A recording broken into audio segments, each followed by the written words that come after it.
I'm Sylvia, 34 years old, and I was sitting at the most beautiful restaurant in downtown Chicago, surrounded by 25 of my closest friends and family for my birthday dinner. My husband Marcus sat to my left, his hand resting on my thigh, while my younger sister Jade sat to my right, fidgeting with her napkin nervously. When Jade suddenly stood up, clinking her glass for attention, I thought she was about to give a birthday toast. Instead, she placed her hand on her stomach, looked directly at Marcus, and announced she was pregnant with his child. I didn't flinch. I simply smiled, stood up slowly, and prepared to reveal something that would change everything. Before I continue this story, I'd love to know where you're watching from today. Please take a moment to hit that like button and subscribe if you want to hear how I handled the most shocking betrayal of my life. Trust me, what happened next left everyone speechless. Growing up, I was always the responsible one, the protector, the one who held everything together when our family fell apart. Being 5 years older than Jade meant I naturally fell into the role of her second mother, especially after our parents divorced when I was 12, and she was only 7. I still remember that terrible night when Dad packed his bags and left, how Jade crawled into my bed sobbing, her small body shaking as she asked me if it was her fault. I held her tight and promised her that I would always be there, that nothing would ever come between us. Mom had to work 2 jobs just to keep the roof over our heads, which meant I became Jade's primary caregiver. Every morning I would wake her up for school, braid her hair the way she liked it, make her favorite peanut butter and banana sandwiches, and walk her to the bus stop. After school, while other kids my age were hanging out at the mall or going to parties, I was helping Jade with her homework, teaching her multiplication tables, and reading her bedtime stories. She used to call me her hero, her best friend, her everything. When she had nightmares, she would run to my room instead of Mom's. When she got her first period at 11, I was the one who explained everything and took her to buy supplies. When mean girls at school made fun of her secondhand clothes, I saved up my babysitting money to buy her a new outfit from the mall. I sacrificed my own teenage years to make sure she never felt alone or unloved. Looking back now, I realize I gave her everything, perhaps too much, and somewhere along the way that gratitude turned into something else entirely. The changes started when Jade hit her teenage years. Suddenly, the sweet little girl who used to leave drawings under my door transformed into someone I barely recognized. She became obsessed with comparing herself to me, keeping a mental scorecard of every achievement, every compliment, every success I had. When I got straight A's, she accused me of making her look bad. When I was accepted into Northwestern University with a full scholarship, she screamed that I was abandoning her just like Dad did. When I tried to include her in my college preparations, shopping for dorm supplies together, she sulked and said I was rubbing my success in her face. I thought it was just typical teenage angst, that she would grow out of it once she found her own path. But the competition only intensified. During my senior year of high school, I dated a sweet boy named Kevin, the captain of the debate team.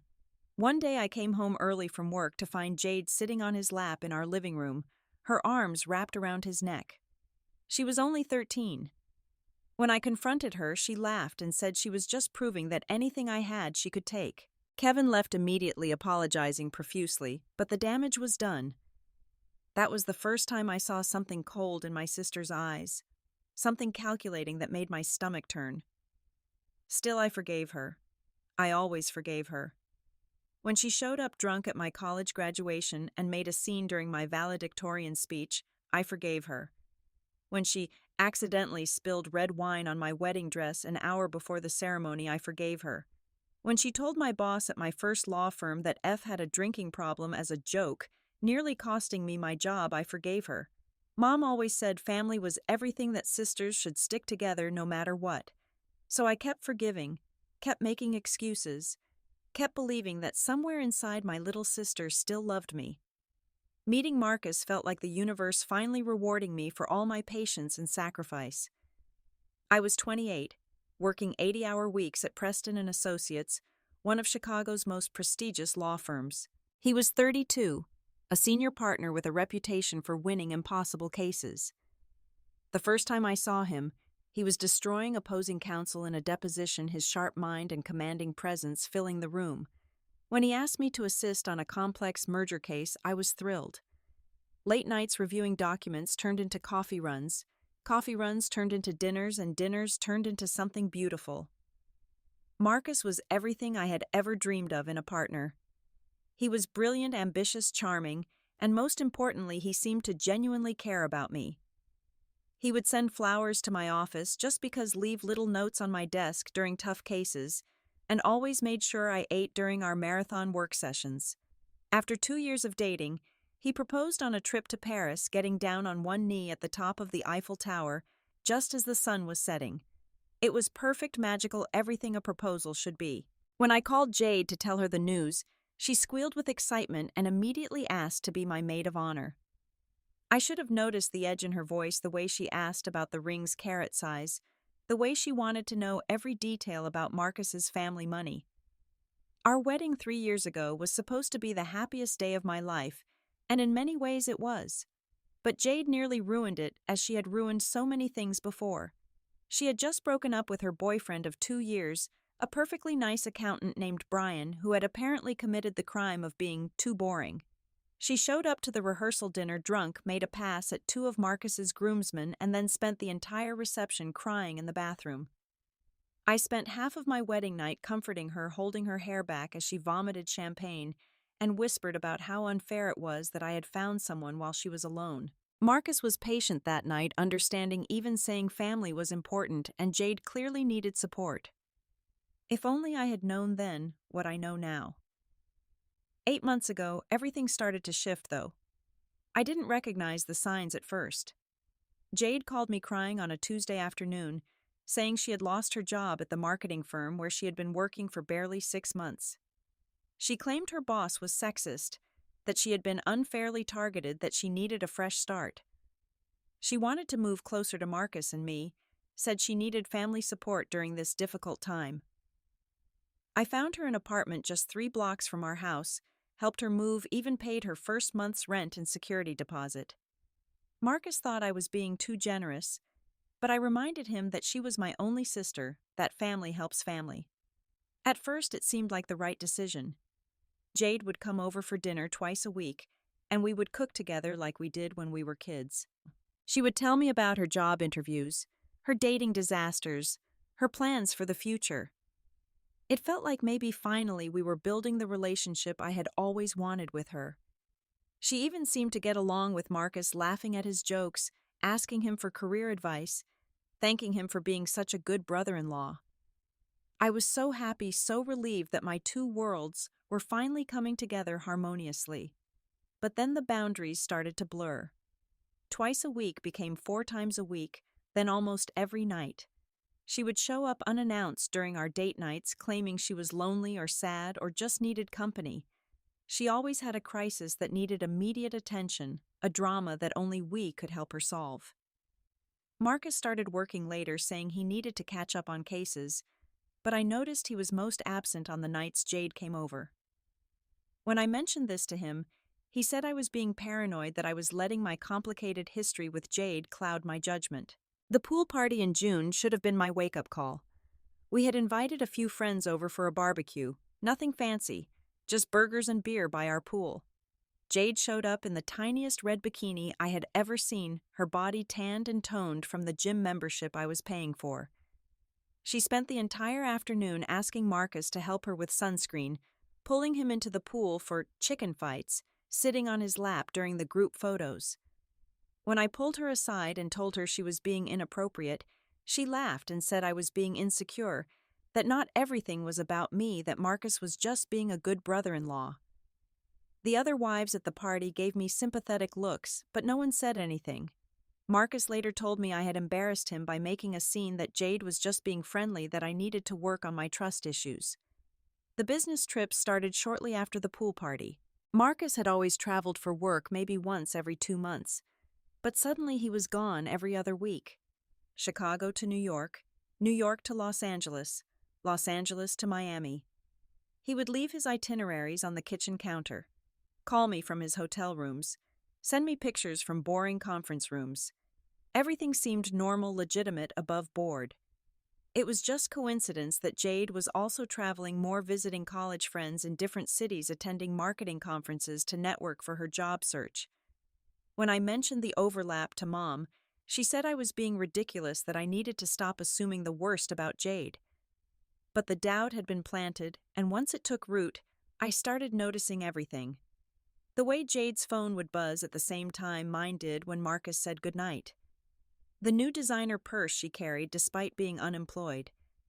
The way she knew Marcus had switched from bourbon to scotch before I did. The inside jokes they suddenly shared. The lingering hugs goodbye. The way she would fix his collar or brush imaginary lint from his jacket. The way he would light up when she walked into a room. The way they would both go quiet when I entered a conversation. Every instinct in my body screamed that something was wrong, but I had no proof, just the gnawing feeling in my gut that I had felt so many times before with Jade. 2 months ago, my world shattered into a million pieces, though I kept my composure perfectly intact. It was a Thursday morning, one of those rare days when Marcus hadn't left before dawn for the office. He was in the shower, humming some tune I didn't recognize, when his phone buzzed on the nightstand. He had left it unlocked, the screen still bright from checking the weather. The message preview showed on the screen, "Jay, work can't stop thinking about last night. You're incredible." My heart stopped, but my hands were steady as I picked up the phone. The contact was saved as Jade at work, but the profile picture was unmistakably Jade wearing the red bikini from our pool party. I scrolled through their messages, hundreds and hundreds of them dating back 4 months. The progression was clear as day. First, innocent texts about meeting up while I was at work. Then flirtation compliments, inside jokes. Then photos, Jade sending selfies that became progressively less clothed, Marcus responding with heart eyes, and fire emojis like some teenager. Then explicit messages about what they wanted to do to each other, what they had done, what they planned to do next.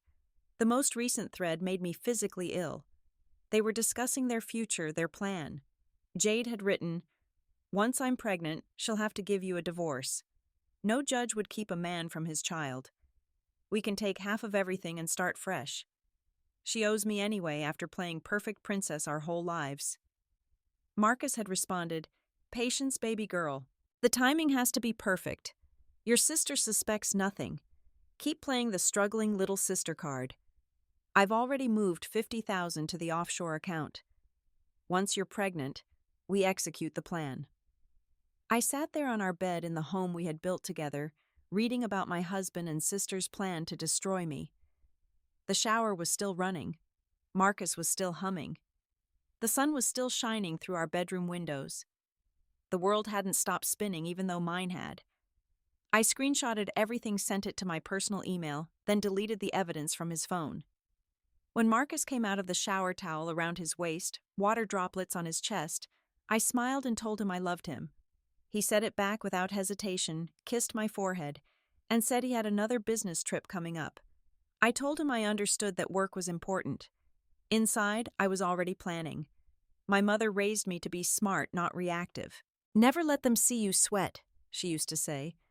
"The best revenge is served with a smile and receipts." So I didn't confront them. I didn't scream or cry or throw Marcus's clothes on the lawn like some country song cliché.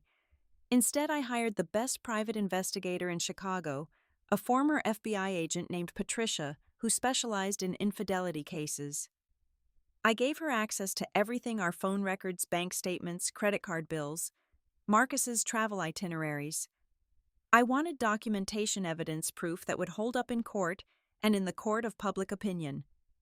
Patricia was worth every penny of her $5,000 retainer. Within 2 weeks, she had surveillance footage of Marcus and Jade entering and leaving hotels together, always checking in under fake names. She had photos of them kissing in his car, holding hands at restaurants in suburbs where they thought no one would recognize them. She had records of the $50,000 Marcus had transferred not to an offshore account, but directly to Jade's bank account in multiple transactions, designed to avoid detection. She also discovered something that made me laugh out loud. Marcus had been filling prescriptions for Viagra for the past 3 months. The same man who claimed to have a low libido due to work stress was taking performance enhancers for his 29-year-old mistress. But the most shocking discovery came when Patricia did a deep dive into Marcus's history. My faithful, devoted husband hadn't just been cheating with Jade. She found evidence of at least 3 other women over the course of our marriage. A paralegal from his firm who had been transferred to the Dallas office after a mysterious promotion. A client's wife who had received a suspicious settlement in her divorce. A bartender from the hotel bar he frequented during those business trips. Jade thought she was special, the one who had finally stolen him from me. She had no idea she was just the latest in a long line, though, admittedly the most ambitious. The vasectomy documentation was the golden ticket. 5 years ago, before we even met, Marcus had gotten a vasectomy. He had told me when we were dating that he definitely wanted children someday, that family was important to him. After we married, when months of trying yielded nothing, he convinced me that I might be the problem. I underwent invasive fertility testing, took hormones that made me sick, blamed myself for our inability to conceive. He would hold me while I cried about my defective body, all while knowing the truth. The medical records Patricia obtained showed not only the vasectomy, but also his explicit instructions to the doctor that it be permanent, that he never wanted it reversed. While gathering evidence, I also started protecting myself. I met with Sarah Coleman, the best divorce attorney in Illinois, someone Marcus had actually tried cases against and lost. She reviewed my evidence and literally whistled. We drafted divorce papers citing adultery with extensive documentation. I moved my inherited money from my grandmother into accounts Marcus couldn't touch. I changed my will, removing Jade as a beneficiary and making sure Marcus would get nothing if something happened to me. I even had Patricia run background checks on Marcus's business dealings, finding enough questionable transactions to interest the IRS if necessary. Through all of this, I maintained the perfect facade. I still kissed Marcus goodbye every morning, still asked about his day every evening, still played the devoted wife at firm events. I still had dinner with Jade, listened to her complain about her job search, even gave her more money when she asked. They both thought they were so clever sneaking around behind my back. Jade would compliment my new dress while texting my husband about what she wanted him to do to her. Marcus would make love to me on Sunday mornings, then meet Jade on Sunday afternoons. They must have found it thrilling, the deception, the danger. They had no idea that every interaction was being documented, that their entire affair was being carefully cataloged for my grand finale. Planning my 34th birthday party became my masterpiece of strategic revenge. I insisted on organizing everything myself, telling Marcus I wanted it to be perfect, that 34 was a special year for me. I chose Le Bernardin, the most exclusive French restaurant in the city, where the wait list was 3 months long and everyone who mattered in Chicago society wanted to be seen. I carefully curated the guest list of 25 people, Marcus's parents, who prided themselves on their 40-year marriage and conservative values. His boss, Richard, and Richard's wife, Catherine, who had famously divorced her first husband for cheating and took him for everything. My college friends, who were all successful professionals. 3 partners from Marcus's firm, and of course my dear sister Jade. The week before the party, I could see the stress eating at both of them. Marcus kept asking why I wanted such a big celebration, suggesting maybe we should keep it intimate, just family. Jade called 3 times to confirm she was invited, then texted asking if she could bring a +1, then called again to say she would come alone. They were both nervous about being in the same room with me and all these people trying to keep their dirty secret while playing their roles. I assured them both that this birthday was important to me, that I wanted everyone I loved there to celebrate. Marcus bought me a diamond necklace, presumably from Gilt. Jade bought me a spa gift certificate, probably purchased with the money Marcus had given her. The night of the party arrived, and I wore the red dress Marcus had bought me for our anniversary, the one he said made me look like a goddess. I had my hair professionally done, my makeup perfect, my grandmother's pearl earrings completing the look. When we arrived at the restaurant, I made sure to greet everyone warmly, playing the gracious hostess. Marcus's mother complimented my appearance, saying I was glowing, asking if perhaps there was good news to share. I laughed and said not yet, but who knew what the future held. The irony was delicious. Jade arrived fashionably late wearing a tight black dress that was inappropriate for the occasion, but certainly caught attention. She had done something different with her hair, styled it like mine, and was wearing perfume I recognized as my signature scent. The narcissism of it all was breathtaking. She wanted to be me while destroying me. She kissed my cheek when she arrived, whispering happy birthday with that fake sweetness she had perfected over the years. Marcus barely looked at her, playing his part perfectly, the devoted husband who barely noticed his sister-in-law. The dinner progressed beautifully. 7 courses of exquisite French cuisine wine pairings that cost more than most people's mortgage payments, conversation flowing as smoothly as the champagne. Marcus gave a toast about what an amazing wife I was, how lucky he was to have me, how he looked forward to many more birthdays together. Several people dabbed at their eyes. Jade looked like she wanted to vomit. I smiled and kissed him, tasting the lies on his lips. The anticipation was building in my chest, but I kept my breathing steady, my expression serene.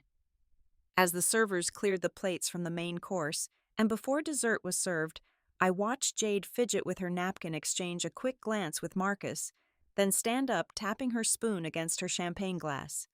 The room quieted, everyone turning to look at her. She cleared her throat, placed one hand on her stomach, in what she probably thought was a subtle gesture, and began to speak.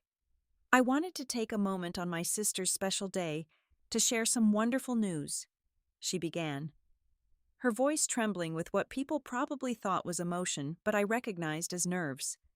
Family is everything to Sylvia, and I know this will mean the world to her. She paused, looked directly at Marcus, then back at the room. I'm pregnant, 10 weeks along. The gasps started, but she wasn't done. And the father is Marcus. The silence that followed was absolute. Forks literally stopped halfway to mouths. Marcus's mother's champagne glass slipped from her hand, shattering on the floor. Richard's wife, Catherine's mouth fell open in shock. Marcus went pale, then red, starting to stammer something about misunderstandings. But I was already standing, smoothing my dress, picking up my own champagne glass with a steady hand. Thank you, Jade, for sharing this publicly, I said, my voice carrying clearly through the stunned restaurant. It's so brave of you to announce this in front of everyone, especially since there's something about Marcus you don't know. The room was electric with tension as I stood there, champagne glass in hand, smiling at my sister, who suddenly looked less confident.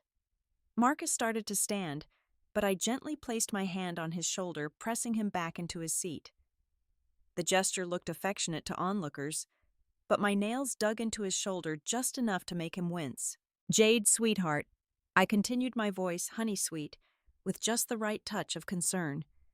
When Marcus told you he wanted to have a baby with you, did he happen to mention his vasectomy, the one he got 5 years ago? I pulled out my phone, projecting the medical documents onto the restaurant's presentation screen that I had secretly arranged to have access to. You see, these medical records from Northwestern Memorial Hospital show that Marcus had a permanent sterilization procedure on March 15, 2019. The procedure was successful, confirmed by 2 follow-up tests showing 0 sperm count. Jade's face went from confused to horrified in seconds. Her hand dropped from her stomach as if it had been burned. No, that's not. He told me. She turned to Marcus, her voice rising. You said we would have children together. You said you wanted this baby. Marcus stood up abruptly, his chair scraping against the floor. This is ridiculous. I don't know what she's talking about. Jade is clearly disturbed, making up stories. I never touched her. Oh, Marcus, I said, clicking to the next slide on my phone. The screen filled with screenshots of their text messages. Baby girl. Really, that's what you called my sister? I read aloud. Can't wait to put a baby in you. You'll look so beautiful pregnant with my child. The date stamp was clearly visible 2 weeks ago. Strange words from a man who's been sterile for 5 years. Richard, Marcus's boss, stood up slowly, his face purple with rage. His wife, Catherine, was already pulling out her phone, no doubt texting everyone she knew. Marcus's mother had started crying while his father stared at his son with undisguised disgust. But I wasn't done. Not even close. There's more, I announced, swiping to the surveillance photos Patricia had taken. These are from the Marriott on Michigan Avenue, the Ritz-Carlton, the Four Seasons. Always checked in under fake names, but the cameras don't lie. The photos showed Marcus and Jade in various compromising positions, kissing in the lobby, entering rooms together, leaving disheveled hours later. The receipts are particularly interesting. Champagne strawberries, the honeymoon suite, all charged to the company credit card. Richard, you'll want to look into that. Richard's face went from purple to white. You used company funds for this. But wait, I said, holding up my hand like a game show host. There's still more. Jade, honey, you weren't the only one. Meet Jennifer, the paralegal from Dallas. A photo appeared of Marcus with a young blonde woman. And Christina, our client, Mrs. Morrison's ex-wife. Another photo. And my personal favorite, Destiny, the bartender from the Hyatt, who's been receiving monthly payments of $2,000 for the past year. Hush money, Marcus. Or is she just that good at making martinis? Jade collapsed back into her chair, her face crumbling as the reality hit her. She wasn't special. She wasn't the one who finally won. She was just another notch on Marcus's belt, another woman he had manipulated and lied to. The tears started flowing, mascara running down her cheeks in black rivers. But I'm pregnant, she whispered, as if saying it again would change something. Yes, about that, I said, turning to face her directly. Since Marcus is sterile, we need to discuss who the actual father might be. Brandon, perhaps. Your ex-boyfriend, who you told me you haven't seen in 3 months, except you have been seeing him, haven't you? Every Tuesday and Thursday when you told me you were at yoga. I showed the next slide, Jade entering Brandon's apartment building, time-stamped photos over several weeks. Or maybe it's Dylan from your gym, or Carlos from the coffee shop. Patricia was very thorough in her surveillance. You had me followed, Jade shrieked, standing up so fast her chair toppled over. You psycho? You've been planning this? Planning, no, dear sister. Protecting myself. There's a difference. I took a sip of champagne, letting the moment breathe. You see, I've known about your affair for 2 months. I've documented everything, every text, every transaction, every lie. The $50,000 Marcus gave you, the IRS, will be very interested in that unreported income. The apartment you're living in, the lease, is in my name, and you have 30 days to vacate. The car you're driving, also mine. I've been very generous, but that ends tonight. Marcus finally found his voice, turning on Jade with vicious anger. You said you were on birth control. You said this was just fun, no strings attached. You trapped me. I trapped you, Jade screamed back. You pursued me. You said you loved me. You said you were leaving her anyway. They continued screaming at each other, accusations flying while the restaurant patrons watched in horrified fascination. Several people were recording on their phones. By tomorrow, this would be all over Chicago society pages. Marcus's career would be destroyed. Jade's reputation would be ruined. And I would be the sympathetic victim who handled betrayal with grace and devastating precision. Marcus's mother suddenly stood up, walked over to her son, and slapped him across the face with enough force to snap his head to the side. You disgust me, she said quietly. Your father and I are cutting you off. Don't contact us again. She then turned to me, tears in her eyes. Sylvia, darling, I'm so sorry. You deserved so much better. She hugged me tightly before walking out, her husband following silently behind. Richard approached next, his expression businesslike despite the chaos. Marcus, you're fired, effective immediately. Security will escort you to clear your office on Monday. And expect to hear from our legal department about the misappropriation of funds. He turned to me. Sylvia Preston and Associates would be honored to have you as our new senior partner. We could use someone with your intelligence and integrity. As the party dissolved into chaos, as people left in shocked whispers, as Marcus and Jade continued their public meltdown, I calmly gathered my things. I had one more bomb to drop, and I had saved the best for last. Oh, Jade, I called out, my voice cutting through their argument. One more thing. Mom's inheritance from Grandma, the one you thought you were getting half of. She changed her will last month after I showed her the evidence. You get nothing. The entire $3 million comes to me. Happy birthday to me indeed. The aftermath of my birthday party explosion was even more spectacular than I had imagined. Within 24 hours, the video of Jade's announcement and my systematic destruction of both her and Marcus had gone viral in Chicago social circles. Someone had posted it on TikTok with the caption, "Woman destroys cheating husband and sister at birthday dinner," and it had 3 million views by Monday morning. Marcus's firm sent a company-wide email announcing his immediate termination for gross misconduct and misuse of company resources. The Illinois Bar Association launched an investigation into his ethics violations. His LinkedIn profile disappeared, his social media accounts went private, and several clients called demanding new representation. Jade's situation was equally catastrophic. The marketing firm where she had supposedly been unfairly terminated reached out to me privately, revealing that she had actually been fired for sending inappropriate photos to married executives. Her former roommate contacted me with stories of Jade bragging about her plan to steal Marcus, complete with text messages where Jade had written, "I deserve everything Sylvia has. I'm prettier, younger, and smarter. Marcus already likes me better. It's just a matter of time." The apartment building where she lived, where I had co-signed her lease, gave her 30 days to vacate after I withdrew my guarantee. Her car, which was in my name for insurance purposes, was repossessed the following Tuesday while she was at a prenatal appointment. Marcus tried everything to salvage his life. He showed up at my office with flowers, claiming it was all a misunderstanding, that Jade had seduced him, that he was suffering from a mental health crisis. Security removed him before he could get past the lobby. He sent over 200 text messages ranging from apologies to threats to suicide attempts. I forwarded everything to my lawyer and filed for a restraining order. His mother called me to say he had shown up at their house begging for money, but they had refused to let him in. His father had apparently told him he was no longer their son. The legal proceedings moved swiftly. Sarah, my divorce attorney, was a shark who smelled blood in the water. With the evidence of adultery, misuse of marital assets, and fraud regarding his fertility, she pushed for and won everything. I kept the house, both cars, all of our investment accounts, and even his precious Rolex collection. The judge, a woman who had gone through her own messy divorce, seemed to take personal pleasure in granting me every request. Marcus was ordered to pay alimony for 5 years despite his protests that he no longer had a job. The judge reminded him that as an experienced attorney, he was certainly capable of finding employment, perhaps in another state where his reputation wasn't completely destroyed. 3 weeks after the party, Jade called me sobbing.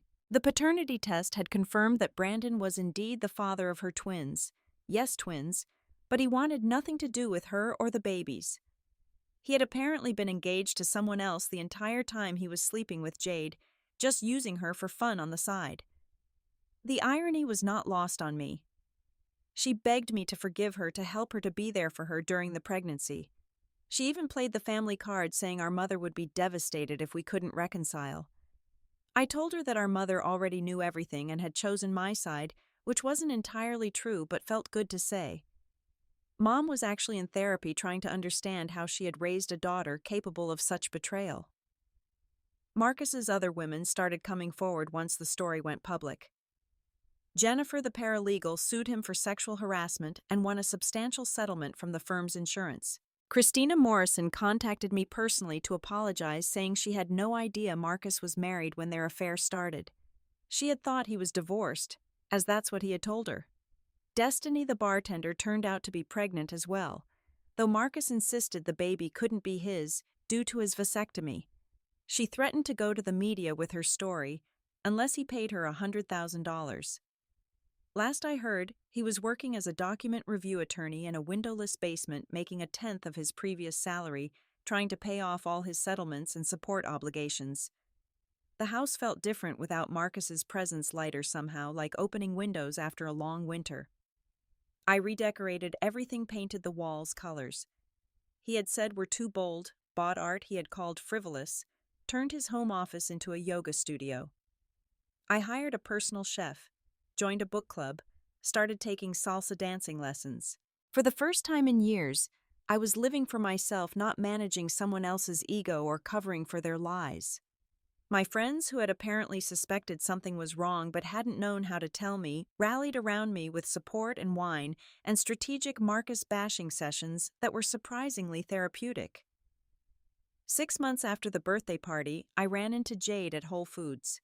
She was heavily pregnant, wearing sweatpants and a stained t-shirt, her hair unwashed, dark circles under her eyes. Her cart contained the generic brand items she used to mock me for buying when we were young. She saw me before I saw her, and I watched her debate whether to run or face me. Finally, she approached, her head down, her voice small. She told me she was living with our cousin in the suburbs, working part-time at a call center, trying to save money for when the twins arrived. Brandon had moved to California with his fiancée. Marcus had blocked her number after she asked him for financial help, reminding her via email that the babies weren't his problem. She asked if we could talk, really talk, and against my better judgment, I agreed to coffee. Not because I forgave her, but because I needed closure. We sat in my car in the parking lot, the rain beating against the windshield, and she told me everything. How she had always felt inferior, always felt like she was living in my shadow. How she had convinced herself that taking Marcus would finally make her feel like she had won something. How the pregnancy wasn't intentional with either man, but when it happened, she thought it was fate giving her everything she deserved.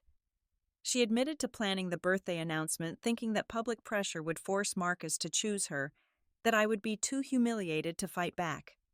"I destroyed my entire life trying to destroy yours," she said, tears streaming down her face. "And the worst part is, you're fine.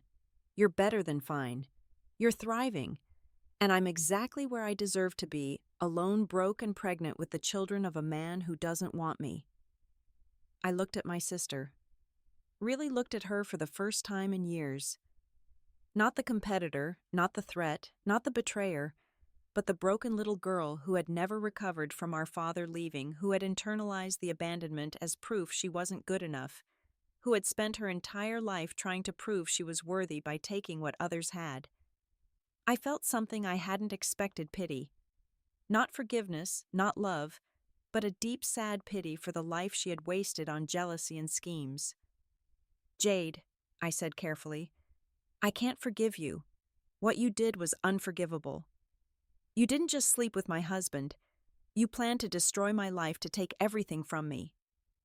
You violated the most sacred trust between sisters. But I also can't carry this anger anymore.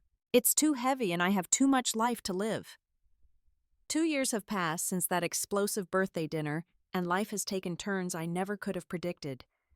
The viral video of the confrontation somehow caught the attention of a publisher who approached me about writing a book about betrayal, revenge, and recovery. The Birthday Party, a story of sisterhood, betrayal, and sweet revenge, became a New York Times bestseller and was optioned for a Netflix limited series. The advance alone was enough for me to quit corporate law and start my own practice specializing in women's divorce cases, particularly those involving infidelity and financial fraud. My firm, Second Chances Legal, now employs 15 attorneys and has helped over 300 women navigate the treacherous waters of divorce from cheating spouses. We've recovered millions in hidden assets, exposed countless affairs, and become known as the firm that husbands fear most. I regularly speak at women's empowerment conferences, sharing my story and encouraging others to know their worth, protect their assets, and never ignore their instincts. The irony that Marcus's betrayal led to my greatest professional success is not lost on me. Speaking of Marcus, his fall from grace was complete and pathetic. After being disbarred for ethics violations, he tried to reinvent himself as a life coach, then a cryptocurrency consultant, then a real estate agent. Each venture failed spectacularly. The last I heard from his mother, who still sends me Christmas cards, he was living in a studio apartment in Indiana, working as a paralegal for a personal injury lawyer who advertises on bus benches.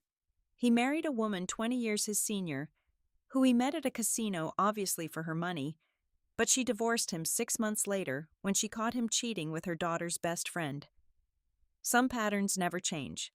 Jade gave birth to twin boys on a cold February morning. She named them Austin and Ashton names.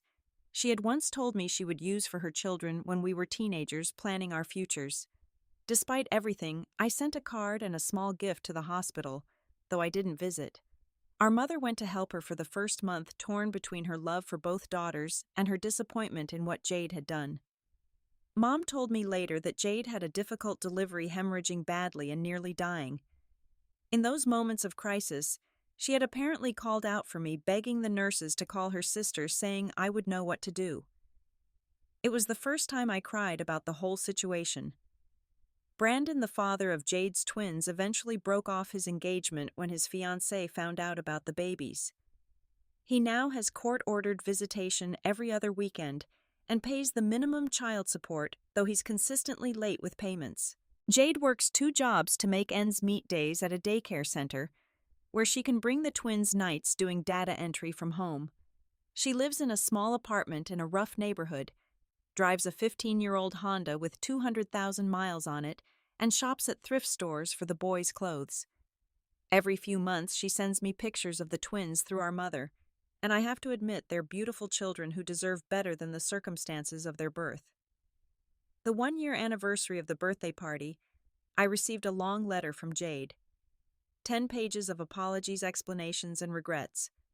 She wrote about how she had started therapy, finally addressing the abandonment issues from our father, leaving the competitive dysfunction she had created in her mind, the narcissistic tendencies that had driven her to destroy everything good in her life.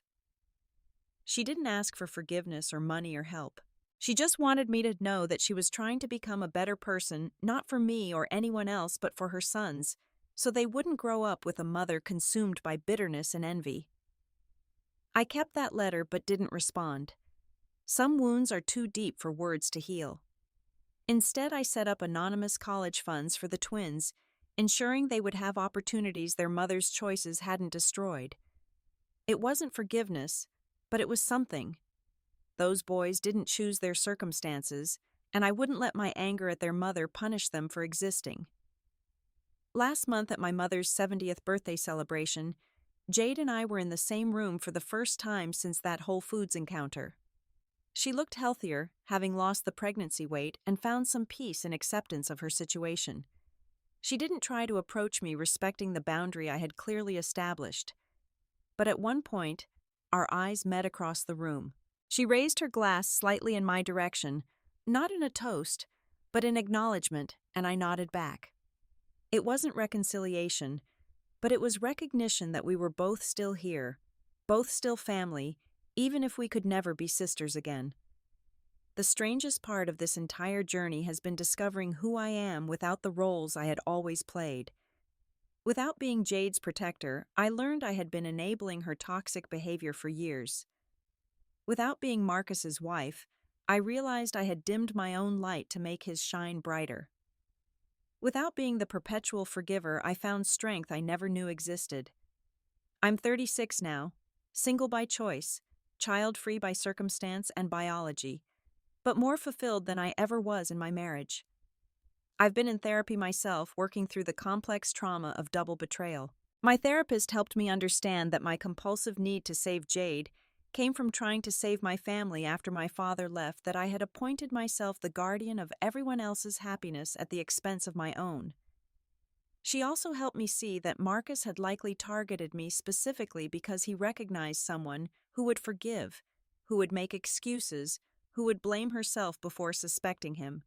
Predators are excellent at identifying prey, and I had been the perfect victim until I wasn't. The business with the vasectomy still makes me laugh sometimes. The absolute hubris of Marcus telling Jade he wanted to have children with her while knowing he was sterile is peak narcissism. He was so confident in his ability to manipulate both of us that he never considered we might compare notes or that medical records could be subpoenaed. Jade finding out she was carrying another man's children while announcing her pregnancy with Marcus was poetry. The kind of cosmic justice you couldn't write in fiction because it would seem too convenient. I've dated a few times since the divorce was finalized, but nothing serious. Trust once shattered so completely isn't easily rebuilt. But I'm working on it, taking my time, knowing my worth. I no longer accept crumbs disguised as love. I no longer ignore red flags wrapped in charm. I no longer sacrifice my instincts on the altar of keeping the peace. I've learned that being alone is infinitely better than being with someone who makes you question your reality, and that family isn't always the people who share your blood, but sometimes the ones who show up when your blood relatives betray you. The money from my grandmother's inheritance, the book deal, and the success of my firm has given me financial freedom I never imagined. I bought a beautiful brownstone in Lincoln Park, travel whenever I want, and donate generously to women's shelters and organizations that help victims of domestic betrayal. I've created a scholarship fund at my old law school for women who have overcome personal adversity. Every success feels like a small victory, not over Jade or Marcus, but over the part of me that once believed I deserved their betrayal, that somehow I had brought it on myself. People often ask me if I regret how I handled things, if the public humiliation was too harsh, if I should have confronted them privately. My answer is always the same: they chose to betray me privately, but planned to destroy me publicly. Jade's pregnancy announcement at my birthday party was meant to humiliate me in front of everyone who mattered to us. She wanted witnesses to my pain and audience for my destruction. I simply returned the favor with interest. The only difference was that I had the truth on my side. The truth. It's such a simple concept, but it became my weapon and my shield. Marcus and Jade had built their entire affair on lies, thinking they were so clever, so careful. But lies are like building a house on sand. Eventually, the foundation crumbles. The truth, painful as it was to uncover and reveal, set me free in ways I'm still discovering. Free from a marriage that was a facade. Free from the obligation to protect someone who was actively trying to destroy me. Free from the suffocating weight of pretending everything was fine when it absolutely wasn't. As I sit in my office now, looking out at the Chicago skyline, preparing for another client consultation with a woman who just discovered her husband's affair, I think about the journey that brought me here. The pain was real, devastating, soul-crushing at times, but it was also transformative. I would never thank Marcus and Jade for their betrayal, but I can acknowledge that their actions forced me to become someone stronger, smarter, and infinitely more valuable than the woman who sat at that birthday dinner 2 years ago. The woman who sat there knew something was wrong but still hoped she was paranoid. The woman who sits here now trusts her instincts implicitly. The woman who sat there had given away pieces of herself to keep others happy.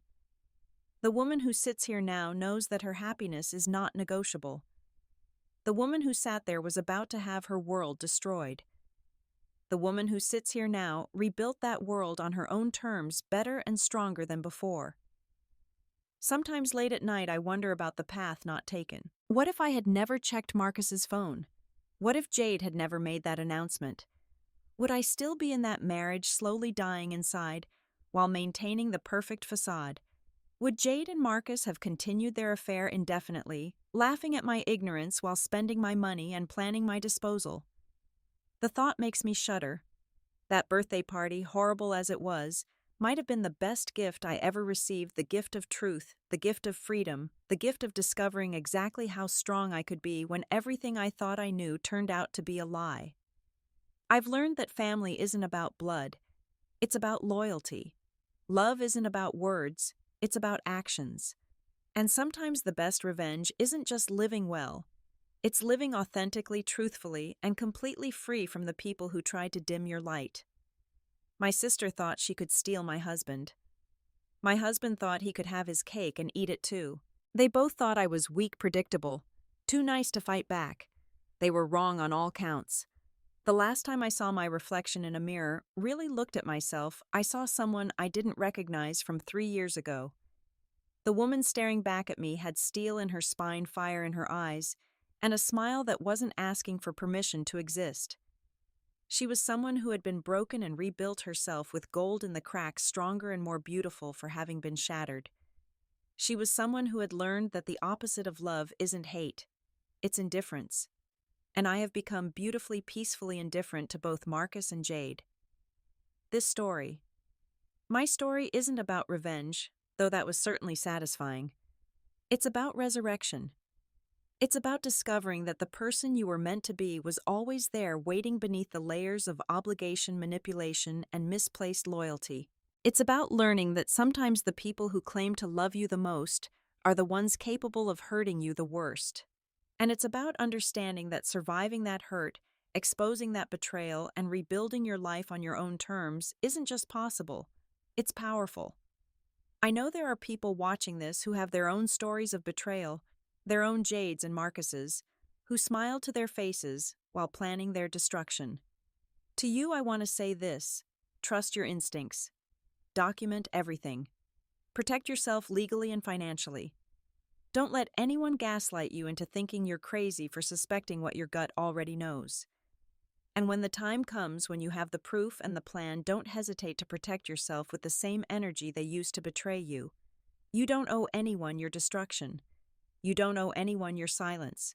You owe yourself the truth, the freedom, and the future they tried to steal from you. The birthday party that was meant to be my humiliation became my liberation. The sister who was supposed to be my blood became a stranger. The husband who was supposed to be my partner became a cautionary tale. And I became something neither of them expected: unbreakable. Not because I was born that way, but because they forced me to choose between breaking forever or becoming unbreakable. I chose the latter, and I've never regretted it for a single moment. As for what's next, I'm building something even bigger than my law firm. I'm creating a foundation that will provide free legal services to women who discover infidelity but can't afford proper representation. It will be called the Truth Foundation, because that's what saved me the truth, documented, proven, and delivered at exactly the right moment. Marcus's money through the alimony payments will fund it initially. There's poetic justice in that, his betrayal funding the protection of other betrayed women. So to everyone watching this, remember, you are stronger than you know, smarter than they think, and worth more than they could ever take from you. Document their lies. Plan your exit, and when the moment comes, reveal their truth with your head held high. You don't have to suffer in silence. You don't have to forgive to move forward. You just have to survive, thrive, and let your success be the ultimate response to their betrayal. Thank you for listening to my story. What would you have done if you discovered your husband and sister's betrayal? Have you ever had to expose someone's lies publicly to protect yourself? Please share your thoughts in the comments below. If this story resonated with you, please like this video and subscribe to hear more stories of survival and triumph. Share this with anyone who needs to hear that they're not alone in their pain and that there is life, beautiful life after betrayal. Remember, your story isn't over just because someone tried to write a bad chapter. You hold the pen now. Write yourself the ending you deserve. Thank you again, and remember, the best revenge is a life well lived, documented and shared to help others find their strength too.